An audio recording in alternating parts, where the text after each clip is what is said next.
आप सभी का स्टडी क्लासेज पर स्वागत है। राजस्थान करंट अफेयर के बारे में अध्ययन करते हैं 22 सितंबर 2023। तो इस क्लास के अंदर आपको करंट अफेयर के साथ एक योजना का अध्ययन करते हैं और साथ में बूस्टर डोज का भी अध्ययन व विश्लेषण करते हैं। तो पहला सवाल, इंदिरा गांधी शहरी क्रेडिट कार्ड योजना की अवधि 31 मार्च 2024 तक बढ़ा दी गई है। शुरू में कि खारा पानी का एक्वाकल्चर प्रयोगशाला की स्थापना की गई। हाल ही में सांपों के आवास हेतु राजस्थान के प्रथम रेप्टाइल हाउस का निर्माण उदयपुर में किया जाएगा। राजस्थान इलेक्ट्रॉनिक वाहन नीति 2022। अब इन प्रश्नों का विश्लेषण करते हैं। तो पहला सवाल, इंदिरा गांधी शहरी क्रेडिट कार्ड योजना की अवधि 31 मार्च 2024 तक बढ़ा दी गई है। तो इस योजना के अंतर्गत 50,000 का ऋण दिया जाता है, ब्याज मुक्त। जो शहर के क्षेत्र में रहते हैं, जो ज़रूरतमंद लोगों को 50,000 का ब्याज मुक्त ऋण दिया जाता है। इंदिरा गांधी शहरी क्रेडिट कार्ड योजना की अवधि 31 मार्च 2024 तक बढ़ा दी गई है। पहले भी इस योजना की अवधि 31 मार्च 2023 तक बढ़ाई थी। इस योजना के अंतर्गत 50,000 रुपये का ब्याज मुक्त ऋण उपलब्ध करवाया जाता है। योजना में आवेदन के लिए आयु सीमा 40 वर्ष से बढ़ाकर 60 वर्ष कर दी गई है। तो पहले इसमें आयु सीमा 40 वर्ष थी, लेकिन अब इसको बढ़ाकर 60 वर्ष कर दी है। तो 60 वर्ष के रोजमर्रा व्यक्ति रोजगार के लिए 50,000 का ऋण ले सकता है और ब्याज मुक्त। और इसकी योजना की शुरुआत 6 अगस्त 2021 के अंदर हुई थी। मुख्यमंत्री अशोक गहलोत ने शहरी क्षेत्र के स्ट्रीट वेंडर्स, सर्विस सेक्टर के युवाओं और बेरोजगारों को स्वरोजगार से जोड़ने और उनकी रोजमर्रा की ज़रूरतों के लिए ब्याज मुक्त ऋण उपलब्ध कराने के उद्देश्य से आरंभ की गई हैं। तो इंदिरा गांधी शहरी क्रेडिट कार्ड योजना स्वरोजगार देने के लिए 6 अगस्त 2021 को आरंभ की गई और इस योजना के अंतर्गत 50,000 ऋण मुक्त आपको ब्याज मुक्त ऋण दिया जाएगा, जिसके तहत आपको रोजगार खोलने का अवसर प्रदान किए जाएंगे और इसमें 60 वर्ष तक व्यक्ति इस योजना का फायदा उठा सकते हैं। और अब इस योजना की अवधि 31 मार्च 2023 तक बढ़ा दी गई है। हाल ही में सांपों के आवास हेतु राजस्थान के प्रथम रेप्टाइल हाउस का निर्माण उदयपुर के अंदर किया जाएगा। जिस प्रकार अलग अलग पक्षियों के लिए हाउस बनाए जाते हैं, उसी प्रकार राजस्थान की पहल या राज्य सरकार ने सांपों के आवास के लिए उनके लिए एक हाउस बनाया जाएगा, जो सज्जनगढ़ बायोलॉजिकल पार्क के अंदर बनाया जाएगा। तो आप देख सकते हो चित्र के माध्यम से अजगर वगैरह दिखाई दे रहे होंगे। तो इनके आवास के लिए आवास बनाया जाएगा इनके लिए। बायोलॉजिकल पार्क सज्जनगढ़, राजस्थान सज्जनगढ़ के अंदर जो उदयपुर के अंदर स्थित है। राजस्थान के प्रथम रेप्टाइल हाउस 18 सितंबर 2023 को इसका शिलान्यास किया गया। यहाँ विभिन्न प्रजातियों के सरीसृप मतलब विभिन्न जातियों के सांप सरीसृप रह सकते हैं, जैसे कि Russell viper, common cat snake आदि प्रजातियाँ हैं, जो सरीसृप की प्रजातियाँ हैं, जो आदि के रहने के लिए रेप्टाइल हाउस बनाया गया उदयपुर के अंदर। रेप्टाइल हाउस का निर्माण 1.91 करोड़ रुपये खर्च होंगे। राजस्थान का प्रथम जैविक उद्यान सज्जनगढ़ उद्यान है, जो राजस्थान के उदयपुर के जिले के अंदर स्थित है, जिसके अंदर सांपों के लिए रेप्टाइल हाउस बनाया जा रहा है, जिसका शिलान्यास किया गया। शुरू में खारा पानी एक्वाकल्चर प्रयोगशाला की स्थापना की गई है। तो शुरू जिले के अंदर खारा पानी में मछलियों के मत्स्य पालन के लिए एक्वाकल्चर की स्थापना की गई। तो मत्स्य पालकों को प्रोत्साहित करने के उद्देश्य से खारा पानी में झींगा पालन को बढ़ावा देने के लिए शुरू जिले के अंदर खारा पानी का एक्वाकल्चर बनाया गया, प्रयोगशाला की स्थापना की गई और फॉर्म पॉन्ड में मत्स्य पालन को बढ़ावा देने के लिए 20,000 किसानों को मछली का बीज निःशुल्क उपलब्ध करवाया जाएगा। और अभी इस एक्सीलेंस सेंटर को देख लो, पपीते का सेंटर ऑफ एक्सीलेंस सिकाई दौसा के अंदर, अंजीर का सेंटर ऑफ एक्सीलेंस सिरोही के अंदर, centre of excellence for apiculture Tonk के अंदर है, centre of excellence in panchakarma Jaipur के अंदर है। तो इन सेंटर ऑफ एक्सीलेंस के सवाल सामान्य तौर पर एग्जाम आते ही हैं या मिलान वाले सवाल आते हैं, जैसे कि पंचकर्म का काम बनेगा जयपुर के अंदर बनेगा, एपीकल्चर का काम बनेगा टोंक के अंदर बनेगा, और अंजीर का काम बनेगा सिरोही के अंदर, और पपीते का काम बनेगा दौसा के अंदर। तो इनके सेंटर ऑफ एक्सीलेंस बनेंगे विभिन्न अलग अलग जिलों के अंदर। 1 से 7 अक्टूबर तक जिला मुख्यालय पर समाज कल्याण सप्ताह का आयोजन होगा। तो इस राज्य सरकार की पहल के माध्यम से अभी हाल ही में 2 अक्टूबर को 152वीं जयंती महात्मा गांधी की जयंती आ रही है, जिसके तहत राज्य सरकार ने प्रत्येक जिले के अंदर 1 अक्टूबर से 7 अक्टूबर जिला मुख्यालय पर समाज कल्याण सप्ताह का आयोजन किया गया है। इस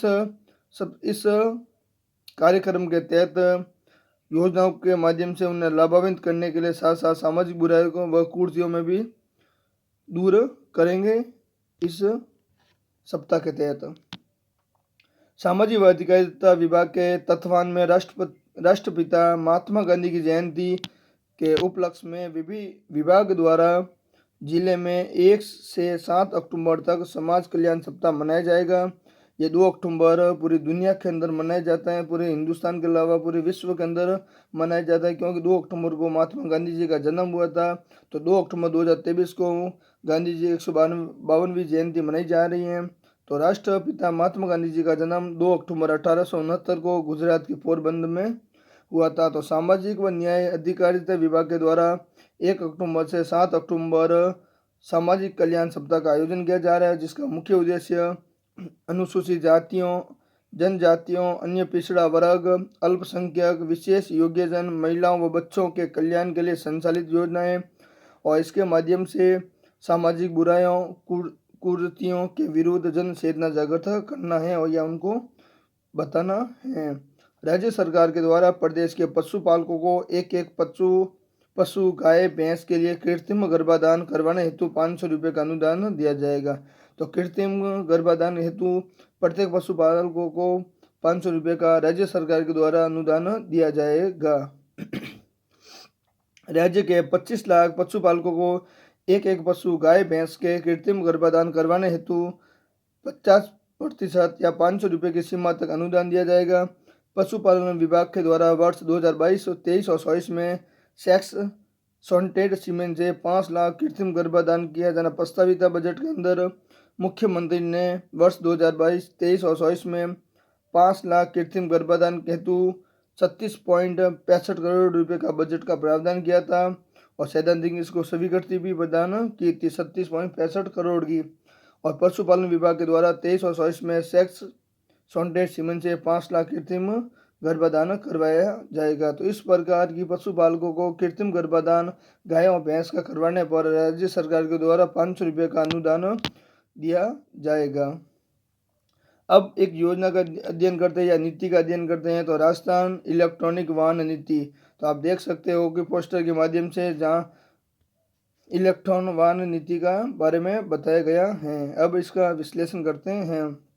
31 अगस्त 2022 को राजस्थान में इलेक्ट्रॉनिक वाहनों के उपयोग को प्रोत्साहित करने के लिए राजस्थान इलेक्ट्रॉनिक वाहन नीति REVP 2022 जारी की गई, और राज्य सरकार ने ऐसे वाहनों की खरीद पर राज्य वस्तु सेवा कर GST प्रतिपूर्ति के लिए 40 करोड़ रुपए के अतिरिक्त बजट का प्रावधान भी किया गया है। इससे लागू होने से राज्य में डीजल और पेट्रोल वाहनों से होने वाले प्रदूषण में कमी आएगी। गहलोत ने 2019 और 20 में राज्य बजट में इलेक्ट्रॉनिक वाहन नीति की पेश की घोषणा की थी, और राज्य सरकार के द्वारा वाहन की बैटरी क्षमता के अनुसार 2 पहिया वाहनों के लिए 5,000 से 10,000 और 3 पहिया वाहनों के लिए 10,000 से 20,000 की GSTC राशि की प्रतिपूर्ति करने की घोषणा की गई है, और पॉलिसी की अधिसूचना की तारीख 5 साल तक रहेगी। तो इस प्रकार राजस्थान सरकार के द्वारा इलेक्ट्रॉनिक वाहन नीति 31 अगस्त 2022 को लाई गई। इस में इसकी अवधि 5 साल तक रहेगी, और इसका मेन उद्देश्य यही है पेट्रोल और डीजल वाले वाहनों को कम करना और इलेक्ट्रॉनिक वाले वाहनों की संख्या ज़्यादा बढ़ाना, ताकि प्रदूषण को नियंत्रण या कंट्रोल में किया जा सके। और इसकी घोषणा बजट 2019 और 20 में की गई, और इस योजना के तहत GSTC की आपको प्रतिपूर्ति मिलेगी, और 40 करोड़ का बजट में इसका प्रावधान है।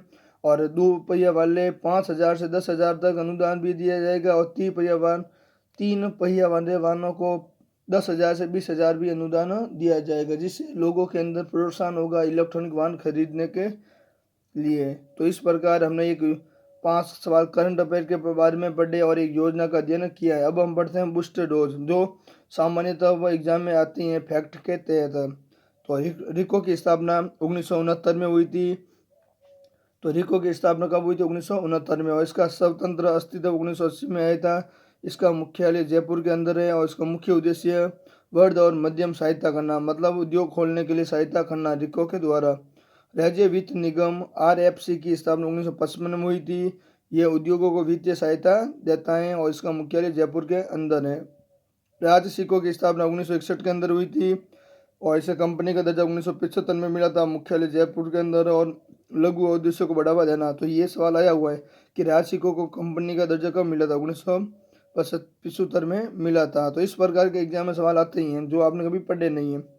राजस्थान हथकरघा निगम की स्थापना 1984 के अंदर हुई थी और हुडा की स्थापना 1995 में हुई थी। जयपुर के अंदर ग्रामीण क्षेत्रों में उद्योगों को बढ़ावा देना इसका मुख्य उद्देश्य है। नाबार्ड की स्थापना 12 जुलाई 1982 में हुई थी और शिवरामन समिति के तहत हुई थी और इसका मुख्यालय बम्बई के अंदर है। तो रिको 69 के अंदर राजसिको 61 में हुई थी और रूडा की 1995 में और आरएफसी की 1955 में। इस प्रकार विभिन्न संस्थाएं, इनका मुख्य उद्देश्य है उद्योगों को बढ़ावा देना शहरी क्षेत्रों और ग्रामीण क्षेत्रों में। अब रिको की स्थापना भी हमने पढ़ी है। इसके राजीव अरोड़ा को अब हटा दिया गया, अब नए अध्यक्ष बन गए हैं। राजस्थान वित्त निगम की 1955 में हुई थी, राजसिको की 61 में और राजस्थान हथकरघा निदेशालय 1984 के अंदर, रूडा की 1995 में, रेडा 1985 में, आरएसपीसीएल की 1995 में हुई थी और राजस्थान अक्षय ऊर्जा निगम लिमिटेड 2002 में, काजरी की स्थापना 1959 में हुई थी और आफरी की 1988 या 87 के या 85 के तहत हुई थी। इस प्रकार ये विभिन्न संस्थान जो राजस्थान के अंदर कार्यरत हैं और सभी के अपने अलग अलग उद्देश्य के तहत ये कार्य कर रही हैं। अब राजस्थान की प्रमुख बावड़ियाँ, तो बावड़ियों के सवाल मिलान वाले आते हैं कि ये बावड़ी किस जिले के अंदर है और मुख्य मुख्य बावड़ियों के आपको मैं भी बता रहा हूँ। तो आबानेरी की बावड़ी कहाँ है? आबानेरी की सांद बावड़ी दौसा के अंदर है। ये विश्व की सबसे गहरी बावड़ी है। रानी जी की बावड़ी बूंदी के अंदर है। राजा जी की बावड़ी बारह के अंदर है। नौ लखा बावड़ी डूंगरपुर के अंदर है। प्रणाम मीणा की बावड़ी आमेर जयपुर के अंदर है। तापी बावड़ी जोधपुर के अंदर।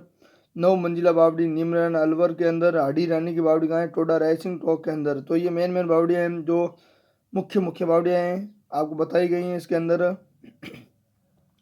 तो इस प्रकार थैंक यू सभी मेरे फ्रेंड्स दोस्तों का, और चैनल को जल्द से सब्सक्राइब करें और शेयर करें। और इस क्लास की पीडीएफ आपको हमारे टेलीग्राम चैनल स्टडी क्लासेज पर मिल जाएगी। धन्यवाद सभी का।